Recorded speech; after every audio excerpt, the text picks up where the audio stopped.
شروع اللہ کا نام لے کر جو بڑا مہربان نہایت رحم والا ہے۔ نون، قلم کی اور جو کچھ لکھنے والے لکھتے ہیں اس کی قسم کہ اے پیغمبر صلی اللہ علیہ وآلہ وسلم، تم اپنے پروردگار کے فضل سے دیوانے نہیں ہو، اور بے شک تمہارے لیے بے انتہا اجر ہے، اور یقیناً تم اخلاق کے اعلی مرتبے پر ہو۔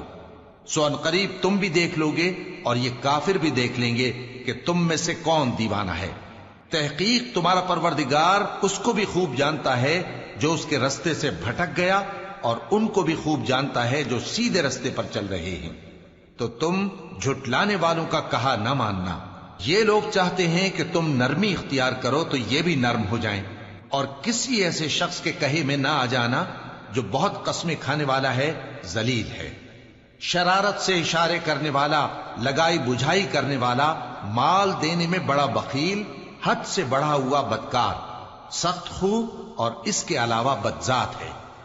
اس سبب سے کہ مال اور بیٹے رکھتا ہے، جب اس کو ہماری آیتیں پڑھ کر سنائی جاتی ہیں تو کہتا ہے کہ یہ اگلے لوگوں کے افسانے ہیں، ہم ان قریب اس کی اونچی ناک پر داغ لگائیں گے۔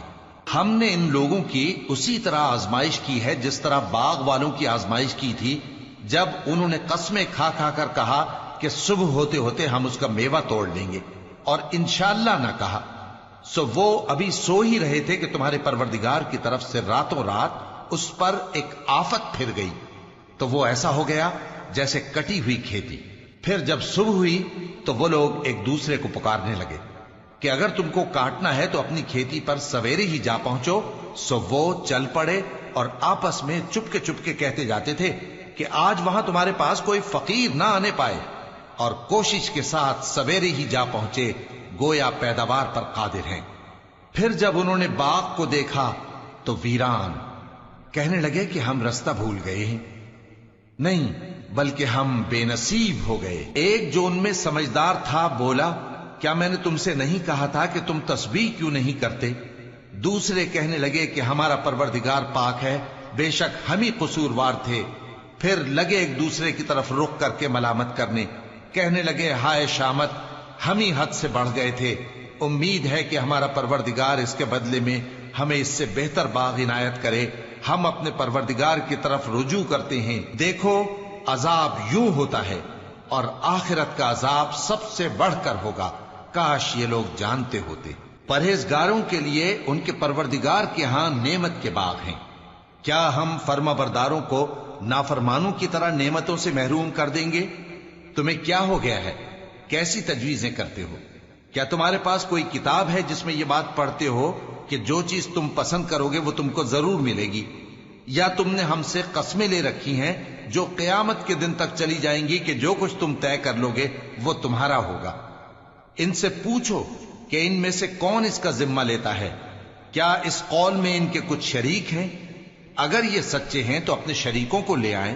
جس دن پنڈلی سے کپڑا اٹھا دیا جائے گا اور کفار سجدے کے لیے بلائے جائیں گے، پھر وہ سجدہ نہ کر سکیں گے، ان کی آنکھیں جھکی ہوئی ہوں گی اور ان پر ذلت چھا رہی ہوگی، حالانکہ پہلے اس وقت سجدے کے لیے بلائے جاتے تھے جبکہ وہ صحیح و سالم تھے۔